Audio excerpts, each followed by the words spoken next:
नमस्कार दोस्तों, हमारे सामने प्रश्न है कि निम्न पर संक्षिप्त टिप्पणी लिखिए। पहला है आपके पॉलीपेप्टाइड, सेकंड है एंजाइम और तीसरा है आपके कार्बोहाइड्रेट का महत्व। तो सबसे पहले देखेंगे हम कि इन पर टिप्पणी लिखनी है। तो पहला है आपके पॉलीपेप्टाइड। पॉलीपेप्टाइड क्या होता है दोस्तों, इसके बारे में हम जानेंगे। तो दोस्तों हम सभी लोग जानते हैं कि जो आपके प्रोटीन होता है वो क्या होता है, आपके अल्फा एमिनो अम्लों का क्या होता है, बहुलक होता है। तो प्रोटीन क्या होता है, आपके जो एमिनो अम्ल होते हैं उनका बहुलक होता है, मतलब कि प्रोटीन बना होता है आपके एमिनो अम्लों से।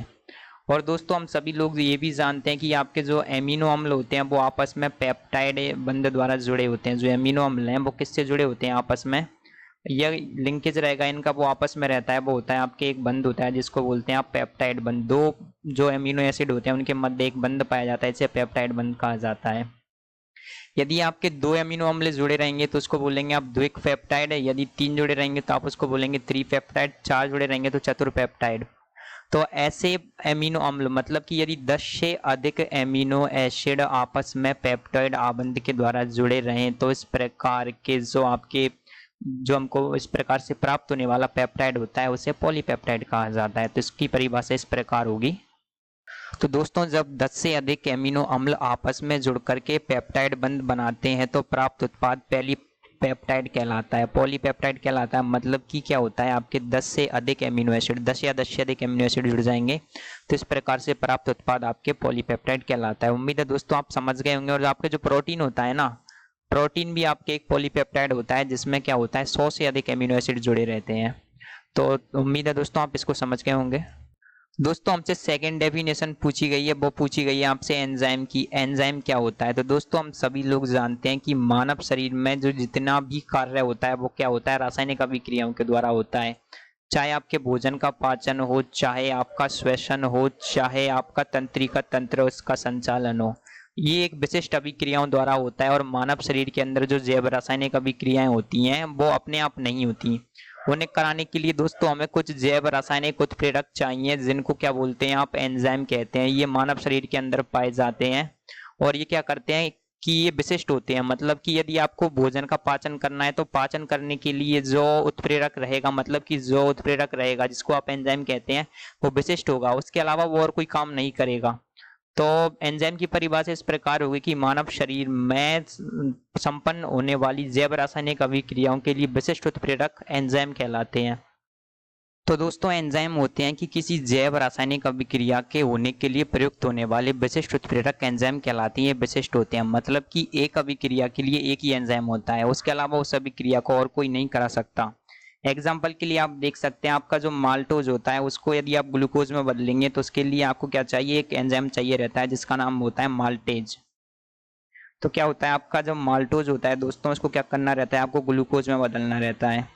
तो उसके लिए क्या करते हैं, आप माल्टेज नामक एंजाइम का उपयोग करते हैं। मतलब कि इनका नाम भी इसी आधार पर रखा जाता है जैसा ये काम करते हैं। तो ये क्या कर रहे हैं, आपके जो माल्टोज है उसको क्या कर रहे हैं, आपके ये ग्लूकोज में बदल रहे हैं। तो जो आपके एंजाइम का नाम आ जाएगा वो आ जाएगा माल्टेज। ग्लूकोज का सूत्र आप सभी लोग जानते हैं, C6H12O6। तीसरा जो दोस्तों आपके तीसरा है वो है कि आपके कार्बोहाइड्रेट का महत्व हमें बताना है। दैनिक जीवन में कार्बोहाइड्रेट का क्या महत्व रहता है।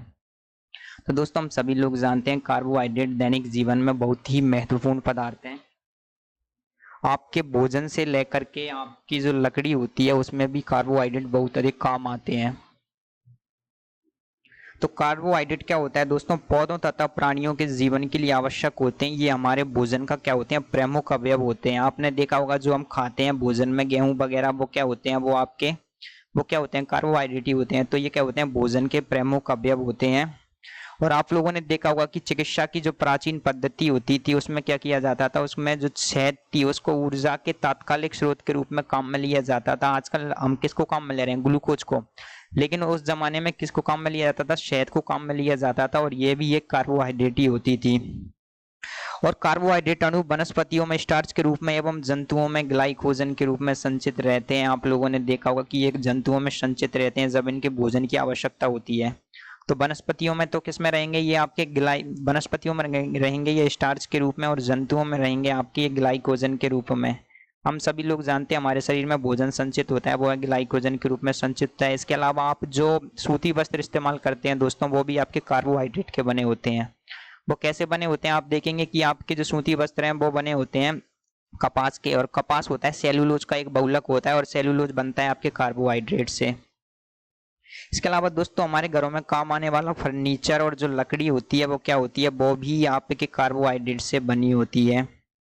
और उद्योगों के लिए काम में आने वाला जो कच्चा माल होता है जैसे कि लाख, कागज, प्रलाक्ष, निशबन, मद्य निर्माण सामग्री में जो काम आता है, ये भी दोस्तों आपके कार्बोहाइड्रेट से बने होते हैं।